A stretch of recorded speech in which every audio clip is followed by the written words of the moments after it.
Hello friends, आज हम देखते हैं क्लास 10 का अलजेब्रा का part arithmetic progression chapter number 3। तो सबसे पहले अरिथमेटिक प्रोग्रेशन मीन्स क्या होता है। अरिथमेटिक प्रोग्रेशन का मतलब ये होता है कि कोई भी प्रोसेस जिसके अंदर में एक प्रोग्रेस हो रहा, कोई भी प्रोसेस या फिर कोई सीक्वेंस जिसके अंदर कोई प्रोग्रेस हो रहा हो, चाहे वो पॉजिटिव में हो चाहे वो निगेटिव में हो, सीक्वेंस होना चाहिए। ठीक, मतलब ये सपोज दैट यहाँ पे दो टर्म बताए गए, basic sequence and terms in a sequence. Arithmetic progression के अंदर में सबसे पहले तो जानना ये जरूरी है कि प्रोग्रेशन मीन्स व्हाट। सभी को पता है नॉर्मली प्रोग्रेस यानी हमारी जो आगे बढ़ने की जो प्रोसेस होती है उसको प्रोग्रेस बोला जाता है। जैसा कि अगर पहले टेस्ट में कोई बच्चा 15 मार्क्स लाता है 20 आउट ऑफ, फिर वो प्रोग्रेस करता है, उसके अंदर 17 लाता है, फिर 18 लाता है, फिर ऐसा कर करके आउट ऑफ लाता है, तो दैट वन एक तरह की प्रोग्रेस होगी। बट ये अरिथमेटिक प्रोग्रेशन नहीं होगी, बिकॉज ये जो मार्किंग जो बढ़ा रहा है वो बच्चा, तो उसके बीच में जो है एक डिफरेंस कॉमन नहीं है। एक टेस्ट में वो 15 मार्क्स ले रहा है, अगले टेस्ट में वो 17 मार्क्स लेगा, उसके बाद के टेस्ट में 18 मार्क्स लेगा, उसके बाद के टेस्ट में वो 20 मार्क्स लेगा। मतलब ये हुआ कि पहले एक बच्चा 15 मार्क्स लिया उसने 20 में से, उसके बाद में उसने 17 मार्क्स लिया सेकंड टेस्ट में, फिर 18 लिया, फिर 20 मार्क्स लिया 20 आउट ऑफ 20। लेकिन इस सीक्वेंस, इसको सीक्वेंस नहीं बोला जाएगा। सीक्वेंस मतलब ये हुआ कि कोई एक डेफिनेट डिफरेंस से जब वो आगे बढ़ता है, दैट वन एक तरह का सीक्वेंस हो। नॉर्मली सीक्वेंस की जरूरत किस में पड़ती है? फॉर एग्जाम्पल सीक्वेंस जो है कोई भी चीज को जल्द से जल्द पता लगाने के लिए सीक्वेंस में रखी जाती है। जैसा कि लाइब्रेरी में की जो बुक्स है वो एक तरह से देखा जाए तो सीक्वेंस में रखा जाता है। फॉर एग्जाम्पल किसी को फिजिक्स का बुक चाहिए तो फिजिक्स का कंपार्टमेंट होता है, वहाँ पे अल्फाबेटिकली नाम लिखे हुए होते हैं। कहाँ पे बायो वाला होता है कंपार्टमेंट, कहाँ पे केमिस्ट्री वाला कंपार्टमेंट होता है। तो मतलब ये हुआ कि कोई भी चीज़ को अगर सीक्वेंस में आप रखते हैं तो इजी हो जाता है वहाँ से कोई चीज़ को निकालना। मतलब सीक्वेंस जो है इंसान के जिंदगी के अंदर में कोई भी चीज़ को आसान बना देता है सीक्वेंस। तो सीक्वेंस का यूज यहाँ पर किस तरह से किया जाता है ये देखेंगे हम अरिथमेटिक प्रोग्रेशन के अंदर। अरिथमेटिक प्रोग्रेशन का सबसे पहला कहना यह है कि प्रोग्रेस होता है लेकिन उसके अंदर में डिफरेंस कॉमन होना चाहिए, तो उसको बोलेंगे हम अरिथमेटिक प्रोग्रेशन। कौन सा प्रोग्रेशन?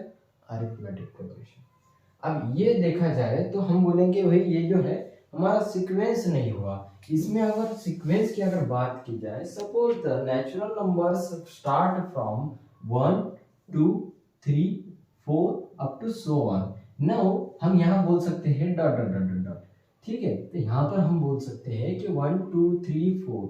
अब इसके अंदर में हम ये बोल सकते हैं कि हर इस सीक्वेंस के अंदर हर डिजिट में एक कॉमन डिफरेंस है, दैट वन 2 - 1 1 2 - 1 1, उसके बाद में 3 - 2 ये भी होगा 1, 4 - 3 ये भी होगा 1।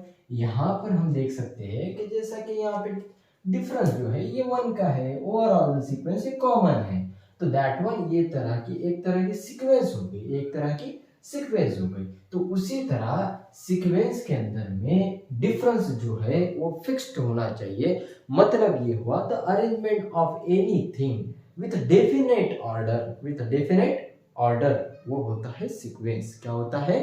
सीक्वेंस। कोई भी सीक्वेंस को इन सीक्वेंस तब बोला जाता है, कोई भी सीरीज को इन सीक्वेंस तब बोला जाता है तब उसमें के जो एलिमेंट्स है, तो यहाँ पर बोलेंगे सर आप एलिमेंट्स की कैसी बात कर रहे हैं, तो एलिमेंट्स मतलब ये हुआ जो भी सीक्वेंस के अंदर आप ले रहे हो, ये that one 1 2 3 these are the element in the sequence.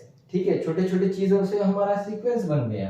तो यहाँ पर हम बोलेंगे कि 1 2 3 4 5 6 7 8 9 10 and so on to infinity हमारे नेचुरल नंबर है।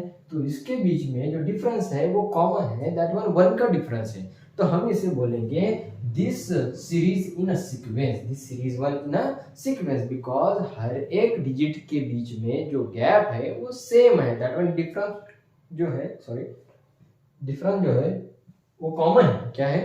कॉमन है। तो हम इसको बोलेंगे सीक्वेंस। क्या बोलेंगे इसको? सीक्वेंस बोलेंगे। बात समझ में आ गई? आ गई होगी। ठीक है, तो आगे देखते टर्म इन अ सीक्वेंस मतलब क्या होता है। टर्म इन अ सीक्वेंस मतलब क्या होता है? टर्म इन अ सीक्वेंस का मतलब होता है अगर यहाँ पे 1 है, यहाँ पर 2 है, यहाँ 3 है, 4 है, तो ये 1 जो है ये हमारी हो गई फर्स्ट टर्म, ये 2 जो है ये हमारी हो गई सेकंड टर्म, ये 3 है ये हो गई थर्ड टर्म, ये 4 है तो ये हो गई हमारी फोर्थ टर्म। ऐसा नहीं है कि भाई ये 1 है तो ये फर्स्ट टर्म है तो ये तो बराबर है, लेकिन इसका जो फर्स्ट टर्म का वैल्यू 1 है, सेकंड टर्म का वैल्यू 2 है, थर्ड टर्म का वैल्यू 3 है। जैसा कि हम बोल सकते हैं कि फॉर एग्जांपल के थ्रू यहाँ पर मैं कुछ इवन नंबर्स लेता हूँ। कौन से number? Even numbers. Even numbers, तो इवन नंबर्स के अंदर कहाँ से स्टार्टिंग होता है? हमारा 2 से। ठीक है, 2 4 6 8 10 up to dot dot dot dot. ठीक है, यहाँ पर हम ये देखेंगे कि इसके अंदर में सीक्वेंस है या नहीं है। है, बिल्कुल है। आपको भी पता है कि भाई ये जो इवन नंबर है हर एक के बीच में 2 का डिफरेंस है। कितने का? 2 का। मतलब ये 4 माइनस 2 ये हो गया 2, 6 माइनस 4 ये भी हो गया 2, देन 8 माइनस 6 ये भी हो गया 2। इट मीन्स दैट इसके अंदर का जो डिफरेंस है वो over all the terms, over all the sequence, ये डिस्टेंस जो है वो कॉमन है। क्या है? कॉमन है। वो कितना है? वो 2 है। कितना है? 2 है। यहां तक बात समझ में आ गई? ठीक है, मतलब ये हुआ। अब देखते हम टर्म्स इन सीक्वेंस का मेन मतलब क्या है। अब देखते हैं, ये देखो यहाँ पर मैंने लिखा एक कोई तो भी सीक्वेंस है। अब ये सीक्वेंस है, कई की सीक्वेंस है, ये हमारे पास में इवन नंबर का सीक्वेंस है। तो यहाँ पर स्टार्टिंग लिया मैंने 2 4 6 8 10 वॉट एवर में। ठीक है, तो यहाँ पे 2 4 6 8 10 हमारा सीक्वेंस है इवन नंबर का। अब यहाँ पे 2 जो है, ये 4 जो है, ये 6 जो है, ये 8 जो है। सर आपने तो बोले यहाँ पे ये जो है T1 है तो ये फर्स्ट टर्म हुआ, ये T2 है सेकंड, ये 2 है, ये 3 है तो T3 है, ये 4 है तो T4 है। हाँ भाई बराबर है, लेकिन यहाँ पर जो है ये T1 है, ये T2 है, ये T3 है, ये T4 है, ये T5 है। मतलब ये हुआ कि टर्म नंबर फर्स्ट इसका वैल्यू 2 है, टर्म नंबर सेकंड इसका वैल्यू 4 है, टर्म नंबर 3 इसका वैल्यू 6 है, टर्म नंबर 4 इसका वैल्यू 8 है, टर्म नंबर 5 इसका वैल्यू 10 है।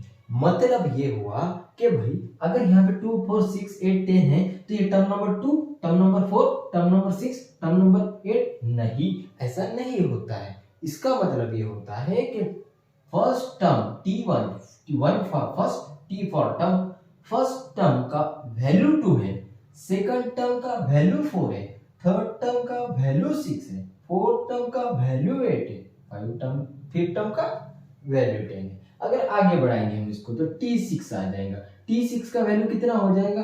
12 हो जाएगा। क्यों? क्यों तो हमने पता है कि भाई इसमें जो डिफरेंस है ओवरऑल 2 का ही है। अगर आप T7 अगर इसमें फाइंड करोगे तो T7 हो जाएगा आपका 14, बिकॉज हमें पता है कि इसके बीच में जो डिफरेंस है ये कॉमन है, इसीलिए हम अगले कई सारे टर्म्स फाइंड आउट कर सकते हैं। लेकिन ये तो हो गया भाई ओरली, लेकिन आप अगर मैथमेटिकली सॉल्व करेंगे इसको तो किस तरह से करेंगे इसको देखते आगे। ठीक है, यहां तक समझ में आ गया? स्क्रीनशॉट ले लीजिए। ठीक है, तो हेलो बच्चों, अब देखते हैं हम find the next 3 terms in a sequence. जैसा कि हमने इसके पहले देखा कि सीक्वेंस किसको बोला जाता और टर्म्स इन अ सीक्वेंस क्या होता है। अब हम देखेंगे कि how to find the next 3 terms in a sequence. अभी देखो हमने ये बोला था कि अगर कोई सीक्वेंस के अंदर डिफरेंस जो है डी जो है वो कॉमन हो ओवरऑल द सीक्वेंस, तब उसको बोला जाता है अरिथमेटिक प्रोग्रेशन। क्या बोला जाता है? Arithmetic progression. अब हम देखेंगे कि ये जो सीक्वेंस है इन एन एपी है। एपी मतलब क्या हुआ? अरिथमेटिक प्रोग्रेशन में है। ये जो सीक्वेंस है अरिथमेटिक प्रोग्रेशन के अंदर है, इसका मतलब ये हुआ कि इसके अंदर का जो कॉमन है डिफरेंस वो ओवरऑल द सीक्वेंस में वही होगा। ठीक है, तो यहाँ देखते हैं सबसे पहले कि डी तो कॉमन है भाई, लेकिन डी है क्या? डी फाइंड आउट किस तरह से किया जाता है ये देखते हैं। तो सबसे पहले हम लिखेंगे कि गिवन में सपोज, यहाँ पर मैंने पहले ही बोला था आपको जो फर्स्ट टर्म होता है उसका वैल्यू 4 है, ये सेकंड टर्म है, ये थर्ड टर्म है, फोर्थ टर्म है, फिफ्थ टर्म है। हमें नेक्स्ट 3 टर्म निकालना है, इसका मतलब ये हुआ T6, T7 और T8 निकालना है। तो देखते हैं 4, 8, 12, 16, 20। यहाँ से आप देखते से ये बता दोगे सर इसके बीच में जो डिफरेंस है वो 4 का है, लेकिन कैसा निकालोगे आप? तो मैं यहाँ लिखूंगा कि T1 हमारे पास गिवन है 4, T2 गिवन है कितना 8, T3 गिवन है कितना 12, T4 वो भी हमारे पास 16 और T5 आखिरी में वो है 20। तो हमें फाइंड आउट करना है भाई, क्या फाइंड आउट करना है? हमें फाइंड आउट करना है T6, T7 and T8, T6, T7 and T8 हमें ये फाइंड आउट करना है क्या होगा। ठीक है, तो सबसे पहले ये देखते हैं कि T6, T7, T8 कैसे। उसके पहले तो हमें ये देखना चाहिए कि भाई इसके अंदर जो डिफरेंस है वो कॉमन है या नहीं है। हाँ भाई है, बिकॉज इसने ऑलरेडी बोला था कि भाई ये सीक्वेंस है। सीक्वेंस मतलब क्या हुआ? डिफरेंस कॉमन हुआ, अरिथमेटिक प्रोग्रेशन हो गया। यहाँ पर हम डी निकालेंगे, कैसा निकालते हैं देखते हैं इसको। चलिए भाई आगे बढ़ते हैं। यहाँ पर मैंने लिखा कि भाई T6 निकालना, सबसे पहले मेरे को डी निकालना पड़ेगा भाई। तो हम क्या करते हैं, वो जो बड़ी टर्म है मतलब नेक्स्ट टर्म है उसमें से प्रीवियस टर्म को सब्ट्रैक्ट करते हैं, दैट वन T2। डी का फॉर्मूला मैं यहाँ से बोलूंगा D equal to T2 minus T1। तो T2 कितना है भाई 8 है, माइनस 4 हो गया, ये हमारा D निकल गया है। अब यहाँ पर ये तो सिमिलरली हो गया भाई, D तो निकल गया हमारा 4। सेकंड वन में ट्राई करते हैं, देखते D1 हो गया, ये D2 हो गया। Suppose that T3 minus T2, T3 minus T2, T3 minus T2। यहाँ पर भी देखते हैं 12 माइनस 8, ये भी 4 हो गया। इसका मतलब ये हुआ ओवरऑल द सीक्वेंस जो डिफरेंस जो है वो कॉमन है, दैट्स व्हाई ये जो है अरिथमेटिक प्रोग्रेशन में है।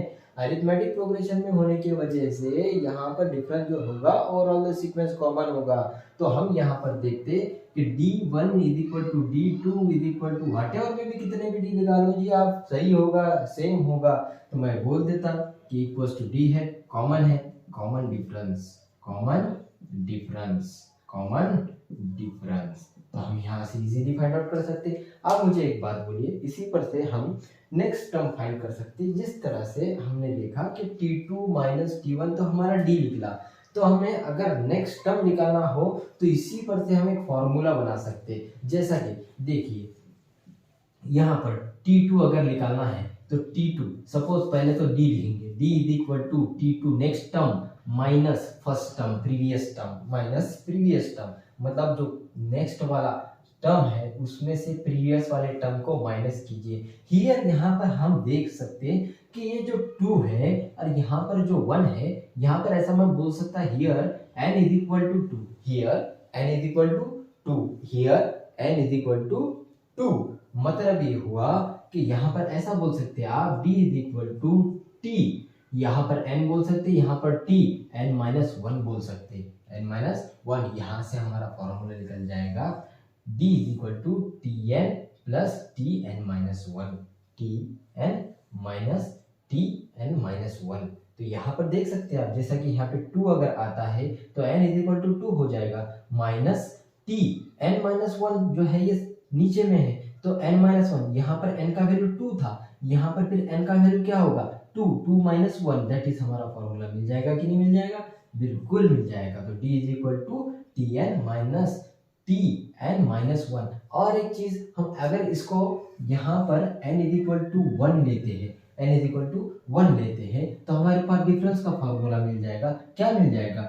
Tn plus 1 minus Tn। Obviously आपके बुक के अंदर में इसी फॉर्मूले को यूज किया गया है टू फाइंड द डिस्टेंस। मतलब ये फॉर एग्जांपल अगर यहाँ पे मैं वैल्यू पुटअप करता हूँ तो क्या हो जाएगा, यहाँ पर ऐसा हो जाएगा difference is equal to n का वैल्यू कितना पुटअप करें 1, तो T 1 plus 1 1 plus 1 minus T n का वैल्यू 1, तो यहाँ पे T2 माइनस T1 ये हमारा डिफरेंस हो जाएगा। बात समझ में आ गई? ठीक है, आगे देखते हैं अपन।